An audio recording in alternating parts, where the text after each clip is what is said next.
अस्सलाम वालेकुम dear students.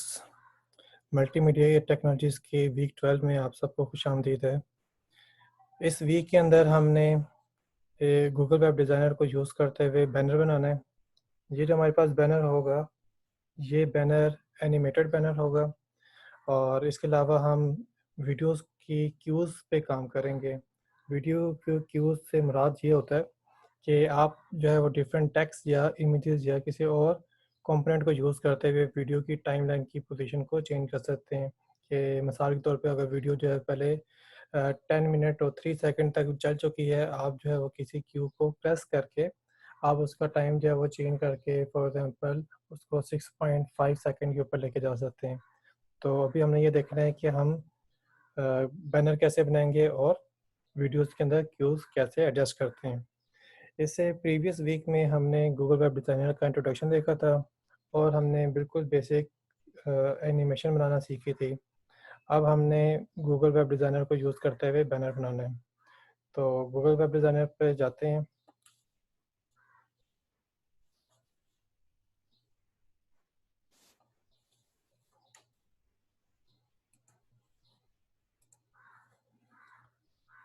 जी, हम अब गूगल वेब डिज़ाइनर पर आ गए हैं।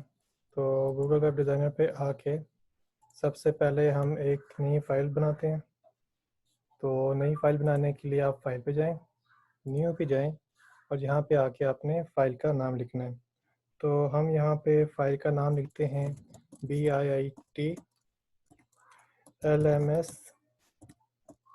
बैनर 1।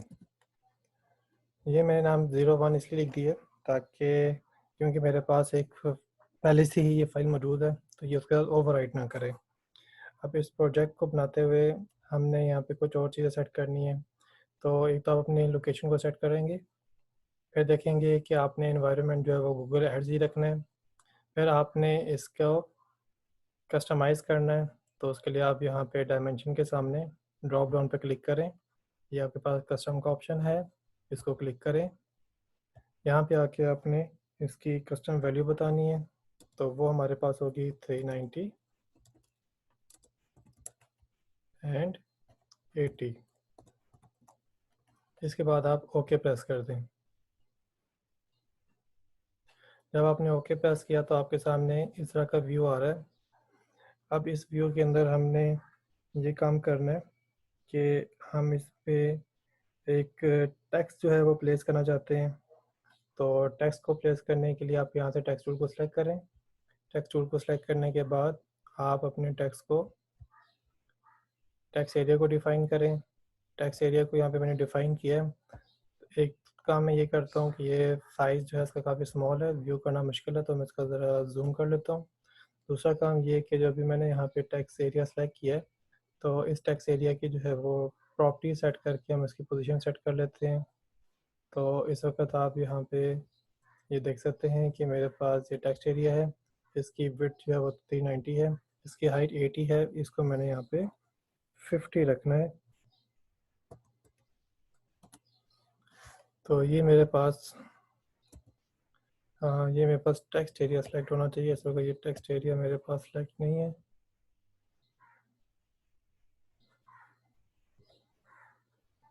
तो इसका मतलब ये है कि अब मेरे पास ये टेक्स्ट एरिया सेलेक्ट हो गया है।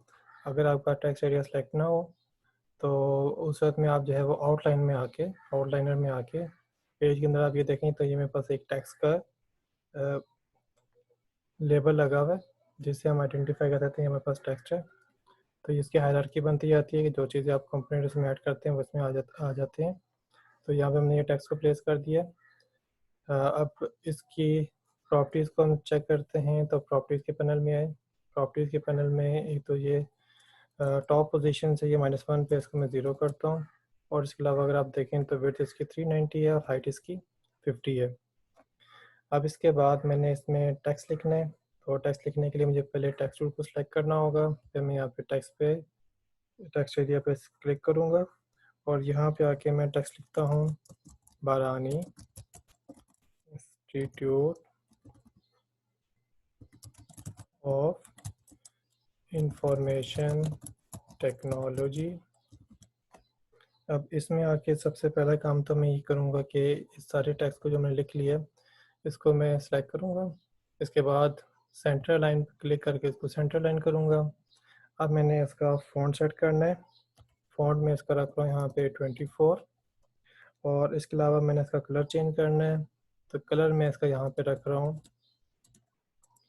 00636F3C। तो उसकी वजह से आपके पास टेक्स्ट का ये कलर हो गया है।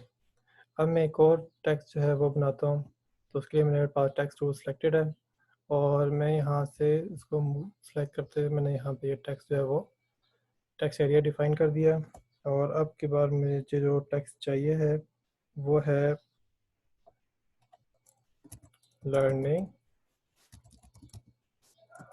Management system. ये टेक्स्ट मैंने यहाँ पे लिख लिया। तो एक तो मैं यहाँ पे ये करता हूँ कि ये बाय डिफ़ॉल्ट सेंटर लाइन है। इसका फ़ॉन्ट साइज़ जो है वो मैं 16 रखता हूँ। सेकेंडली इसका जो कलर है वो मैं यहाँ पे रखता हूँ F9A73E। तो उससे मेरे पास ये कलर बन गया। अब इसके बाद जो है मैं इसको सिलेक्शन टूल की मदद से इसको सिलेक्ट करके इसको मैं थोड़ा सा नीचे ले आता हूँ ताकि ये ज़रा बैलेंस फॉर्म में नज़र आना शुरू हो जाए। तो इस तरह से मेरे पास ये दो टेक्स्ट जो है वो लिखे गए हैं। अब इसके बाद मैंने ये करना है कि इन दोनों टेक्स्ट को मैंने सेलेक्ट करना है और टेक्स्ट को सेलेक्ट करने के बाद मैंने इसको इनविजिबल करना है या इसको एनिमेशन के फॉर्म में मैंने इनविजिबल करना है। तो उसके लिए मैंने इस टेक्स्ट को सिलेक्ट किया और इसके साथ ही शिफ्ट प्रेस करके मैं दूसरे टेक्स्ट को भी सिलेक्ट कर रहा हूँ। इसके बाद प्रॉपर्टीज़ में अगर आप थोड़ा सा नीचे आएँ तो यहाँ पे मेरे पास ये स्टाइल है। स्टाइल में ये फिल है, फिल में ये मेरे पास ओपेसिटी है। यहाँ पे ओपेसिटी इसके पास 1 थी और इसका मैं यहाँ पे 0 कर दिया। तो 0 करने से अब आपके सामने बिल्कुल इनविजिबल हो गया। अब मैं सामने आउटलाइनर भी ओपन करता हूँ। आउटलाइनर में देखें तो ये मेरे पास दो टेक्स्ट लिखे हुए हैं। तो इनको मैं यहाँ पे लॉक कर लेता हूँ ताकि मैं अब कोई और काम करूँ तो इनके ऊपर उसका इफेक्ट ना हो। अब इसके बाद मैं एक और टेक्स्ट लिखता हूँ। बल्कि टेक्स्ट लिखने से पहले हम यहाँ पे रेक्टेंगल बनाते हैं। तो मैं यहाँ पे मैंने रेक्टेंगल टूल को सिलेक्ट किया। तो ये मेरे पास रेक्टेंगल टूल की आउटलाइन का कलर भी या स्ट्रोक कलर भी कलर रेड है और इसका फिल का भी कलर रेड है। आप इसको अगर क्लिक करेंगे तो यहाँ पे इसका आप वैल्यू देख सकते हैं, ये है FF40। तो उसका मतलब ये प्योर रेड है। अब इसके बाद मैं यहाँ पे रेक्टेंगल बनाता हूँ। रेक्टेंगल मैंने बनाना है 390 और 40 का। तो मैंने एक रेक्टेंगल बनाया, प्रॉपर्टीज़ में गया, प्रॉपर्टीज़ में जाके मैं इसकी वैल्यूज़ को देख रहा हूँ तो ये मेरे पास विड्थ इसकी 390 है, बिल्कुल ठीक है। हाइट इसकी 50 हो गई है और वो मुझे 40 चाहिए तो मैंने यहाँ पे 40 रखी और 40 रखने के बाद मैंने एंटर प्रेस किया। तो इस तरह से मेरे पास एक रेक्टेंगल बन गया। मैं इसी रेक्टेंगल की कॉपी करता हूँ और कंट्रोल C प्रेस किया, कंट्रोल V प्रेस किया। आपको दूसरा रेक्टेंगल इसलिए नज़र नहीं आ रहा क्योंकि ये ओवरलैप हो रहे हैं। अब मेरे पास यहाँ पे देखें सिलेक्शन टूल सेलेक्ट है और यहाँ पे मेरे पास ट्रांसफॉर्म कंट्रोल चेक हुआ हुआ है। इसको सेलेक्ट करके मैं यहाँ पे नीचे ले आता हूँ और इस पोजीशन पे आके सेट करता हूँ। तो इसकी पोजीशन अगर देखें तो यहाँ से ये लेफ़्ट साइड से -1 है, इसको मैं यहाँ से 0 करता हूँ और अबव से 40 है, विड्थ इसकी 390 और हाइट इसकी 40 है। तो ये वाला रेक्टेंगल हमारे पास बिल्कुल ठीक हो गया। अब मैं आउटलाइनर को क्लिक करके, ये मेरे पास ऊपर वाला रेक्टेंगल है, मैं इसको मैंने सेलेक्ट किया है और फिर प्रॉपर्टीज़ में आके मैं इसका नाम थोड़ा चेंज कर रहा हूँ ताकि मुझे आसानी हो कि कौन सा वाला रेक्टेंगल अप साइड पे है, कौन सा डाउनवर्ड है। तो उसके लिए मैं अब यहाँ पे लिखता हूँ उसका नाम अपर रेक्टेंगल और इसी तरीके से दूसरे वाले का आईडी का जो है वो मैं लिख रहा हूँ यहाँ पे लोअर रेक्टेंगल। अब मेरे पास जो है वो दोनों रेक्टेंगल के नाम जो है वो सेट हो गए हैं। अब इनको भी मैंने इसी तरीके से इनविजिबल करना है, तो मैं दोनों को सिलेक्ट किया। सिलेक्ट करने के बाद प्रॉपर्टीज़ में नीचे आके स्टाइल में जो फिल है इसको मैंने 0 कर दिया, तो इस तरह से अब ये ट्रांसपेरेंट हो गए। अब इसके बाद मैंने नेक्स्ट जो है वो टेक्स्ट लिखना है, तो उसके लिए मैं टेक्स्ट एरिया डिफाइन करता हूँ। तो उसके लिए मैंने टेक्स्ट टूल को सिलेक्ट किया। टेक्स्ट टूल को सिलेक्ट करके मैंने यहाँ से एक टेक्स्ट जो है वो क्रिएट कर लिया है। अब ये टेक्स्ट एरिया मेरे पास जो है वो सिलेक्टेड है। मैं इसकी वैल्यूज़ को करेक्ट कर लेता हूँ। मेरे पास ये 390 और 80 का होना चाहिए, तो ये मैंने इसका एरिया जो है वो सिलेक्ट करके करेक्ट कर लिया। अब इसमें मैंने यहाँ पे लिखना है विजिट नाउ, तो यहाँ पे विजिट नाउ लिखा और अब इसको अलाइन कर रहा हूँ सेंटर लाइन। इसके बाद में इसके फ़ॉन्ट की वैल्यू को सेट कर रहा हूँ 70 पे, और इसके अलावा मैंने इसका कलर जो है वो चेंज करना है। तो कलर जो मैं इसका रख रहा हूँ वो है मेरे पास F9 A7 3E। तो इस तरीके से ये वाला मेरे पास कलर सेट हो गया है। अब मेरे पास ये वाला टेक्स्ट जो है वो तैयार है, बस इसको मैंने अब इनविजिबल करना है। तो इनविजिबल करने के लिए मैं प्रॉपर्टीज़ में आके स्टाइल में फिल में आके यहाँ पे फिल की वैल्यू को मैंने 0 कर दिया। तो यहाँ पे 0 का मतलब होता है 0% ओपेसिटी और 1 का मतलब होता है 100% ओपेसिटी। तो 0 का मतलब है कि इसकी ओपेसिटी को हमने 0% कर दिया। अब ज़रा मैं यहाँ पे आउटलाइनर पे आता हूँ, और आउटलाइनर पे देखें तो ये मेरे पास 3 कंपोनेंट और इसमें ऐड हो चुके हैं। तो मैं इनको भी लॉक कर लेता हूँ ताकि मैं जो और काम करूँ तो उनके ऊपर इफेक्ट ना करें। अब मैंने एक और टेक्स्ट लिखना है, और वो टेक्स्ट मेरे पास होगा लर्निंग मैनेजमेंट। तो उसके लिए मैंने टेक्स्ट एरिया डिफ़ाइन किया, और इसमें आके मैं यहाँ पे लिखता हूँ लर्निंग मैनेजमेंट सिस्टम। इसके बाद सारी टेक्स्ट को मैंने सेलेक्ट किया, फिर सेंटर लाइन किया, फिर इसके फ़ॉन्ट का साइज़ मैंने रखा 34, और इसमें जो कलर मैं यहाँ पे सिलेक्ट कर रहा हूँ वो है मेरे पास 27B376।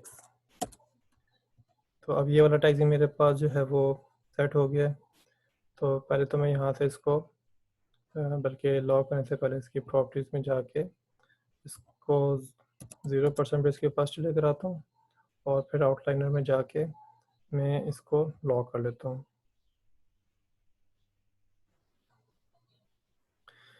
अब इसके बाद मैंने नेक्स्ट टेक्स्ट लिखना है, तो उसके लिए फिर से मैंने टेक्स्ट एरिया डिफ़ाइन करना है। तो यहाँ पे आके मैंने टेक्स्ट एरिया डिफ़ाइन किया।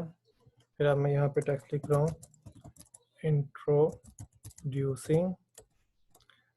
इसको मैंने कैपिटल लिखना है, तो मैं इसको लिखता हूँ इंट्रोड्यूसिंग को कैपिटल लेटर्स के साथ। तो मैंने यहाँ पे लिखा इंट्रोड्यूसिंग, और इसको मैंने सेंटर लाइन किया। सेंटर लाइन करने के बाद मैं इसका फ़ॉन्ट जो है वो चेंज कर रहा हूँ। फ़ॉन्ट हम इसका रखते हैं 54। इसके अलावा इसका कलर हमने जो है वो सेट करना है। कलर हम इसका रखते हैं 264B96।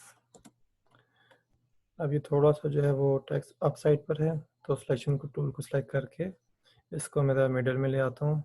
तो ये अब ज़रा मिडल में आ गया।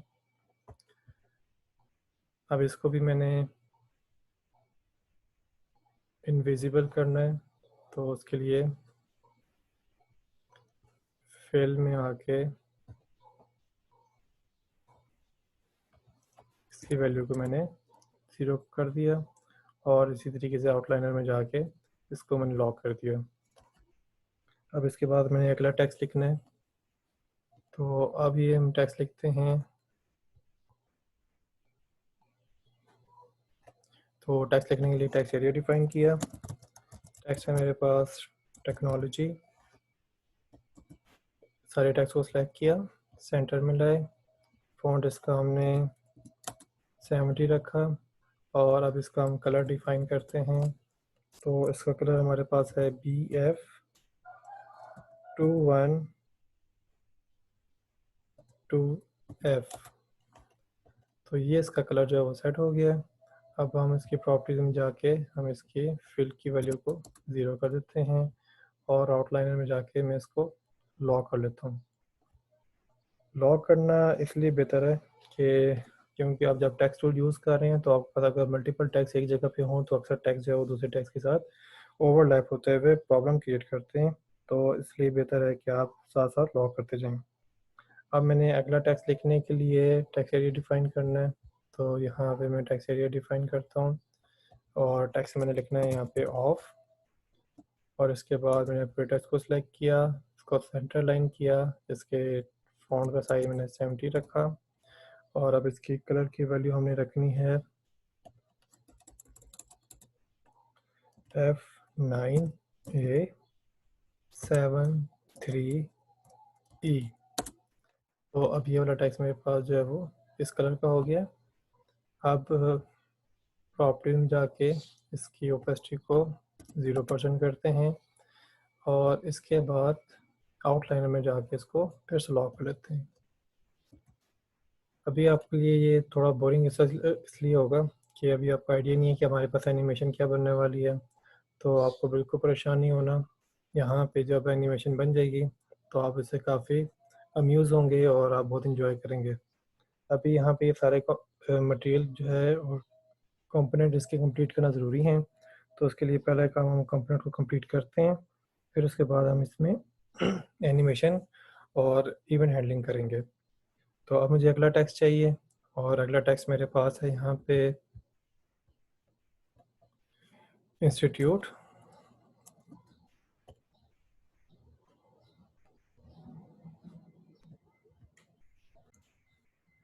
तो अब हम यहाँ पे लिखते हैं इंस्टीट्यूट। उसके बाद हमने सारे टेक्स्ट को सिलेक्ट किया। सिलेक्ट करने के बाद हमने एक तो उसको सेंटर लाइन करना है, सेकेंडली हमने इसके फॉन्ट का साइज 70 रखना है और इसके बाद हम इसके कलर की वैल्यू को चेंज करते हैं और वो हमारे पास होगा 06006F3C। तो ये हमारे पास टेक्स्ट जो है उसका कलर जो है वो सेट हो गया। तो अब जो है वो हम इस टेक्स्ट को सेलेक्ट करके प्रॉपर्टीज में जाके इसकी वैल्यू को 0 करते हैं और साथ में ही आउटलाइनर में आके इसको लॉक कर लेते हैं। अब मेरे पास यहाँ पे इंस्टीट्यूट तक हो गया। अब इससे ऊपर जो है मुझे बरानी का लफ्ज़ लिखना है, तो उसके लिए मैं यहाँ पे फिर से टेक्स्ट एरिया डिफाइन करता हूँ। तो ये मैंने टेक्स्ट एरिया इसका डिफाइन किया और यहाँ पे आकर मैंने लिखा बरानी। इसके बाद साइड टेक्स्ट को सेलेक्ट किया, सेंटर लाइन किया, फिर इसके बाद फॉन्ट को मैंने 70 पे सेट किया। इसका कलर चेंज करना है, कलर मैं इसका रखूँगा 27B376। तो अब मेरे पास ये टेक्स्ट जो है वो यहाँ पे सर कलर का हो गया है। इसके अलावा मुझे यहाँ पे ये काम करने के साथ साथ अब मुझे एक और कंपोनेंट यूज़ करना है और वो कंपोनेंट है टैब एरिया।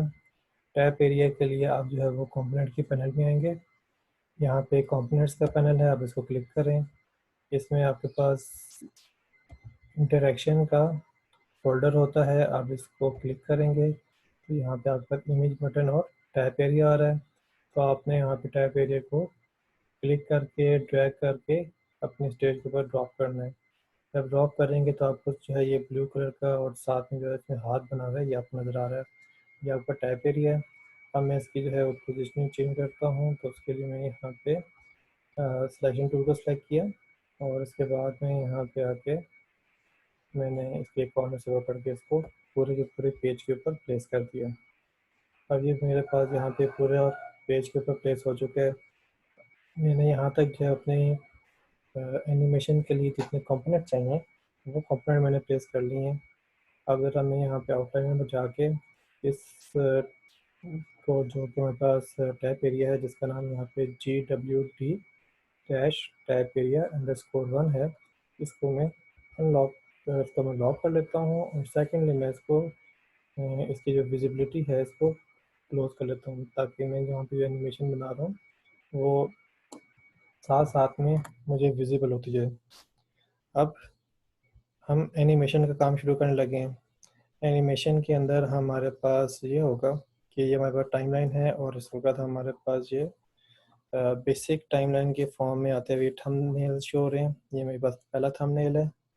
पहले थंबनेल के ऊपर मुझे यहाँ पे बरानी लिखा हुआ आना चाहिए और उसके बाद नेक्स्ट वाले के अंदर मेरे पास ये बरानी जो लिखा हुआ आ रहा है ये इनविजिबल हो जाना चाहिए। तो इस वक्त आप देख सकते हैं कि आउटलाइनर के ऊपर मेरे पास जो बरानी का टेक्स्ट है ये एक तो अनलॉक है, तो मैं इसके अंदर चेंजेस कर सकता हूँ। इसको मैंने यहाँ पे सिलेक्ट किया। सिलेक्ट करने के बाद प्रॉपर्टीज़ में आके मैंने स्टाइल में फिल में इसकी ओपेसिटी को 0 कर दिया। ये देखिए मैंने ये पहले थंबनेल में नहीं किया, ये मैंने दूसरे थंबनेल में किया। अब इसके बाद मैं यहाँ पे एक और थंबनेल ऐड करता हूँ। अब मेरे पास थंबनेल तीसरे वाला सिलेक्ट हुआ है। एक काम मैं यहाँ पे करता हूँ कि आउटलाइनर पे जाता हूँ। आउटलाइनर पे जाके मैं एक तो उसको बनाने वाले को मैंने लॉक कर दिया, इंस्टीट्यूट वाले को मैंने अनलॉक कर दिया। इसके बाद मैंने इसको सिलेक्ट किया। सिलेक्ट करने के बाद प्रॉपर्टीज़ में आके मैंने यहाँ पे इसकी फिल की वैल्यू को 1 कर दिया। अब देखें तो ये मेरे पास पहले वाले थंबनेल पे बरानी है, दूसरे में मेरे पास एम्प्टी है, फिर तीसरे के अंदर मेरे पास इंस्टीट्यूट है, चौथे में आके मैं इसी इंस्टीट्यूट को क्या करूँगा, इनविजिबल करूँगा। तो अभी मेरे पास चौथा थंबनेल सिलेक्टेड है, मेरे पास जो ये टेक्स्ट सिलेक्टेड है। यहाँ पे फिल में आके मैंने वैल्यू को 0 कर दिया। अब इसके बाद नेक्स्ट पे आते हैं और नेक्स्ट पे आके अब नेक्स्ट टेक्स्ट को जो है वो हमने विजिबल करना है। तो नेक्स्ट टेक्स्ट को विजिबल करने के लिए मैं यहाँ पे ये करूँगा कि पहले जो इंस्टीट्यूट है उसको मैंने लॉक कर दिया, जो ऑफ है टेक्स्ट इसको मैंने अनलॉक कर दिया, फिर इसको मैंने सेलेक्ट किया। सेलेक्ट करने के बाद मैं प्रॉपर्टीज़ में गया। प्रॉपर्टीज़ में जाके मैंने यहाँ पे इसको 1 कर दिया। अब ये मेरे पास विजिबल हो गया। डियर स्टूडेंट, हम इस एनिमेशन का बाकी पार्ट सेकंड वीडियो के अंदर परफॉर्म करेंगे।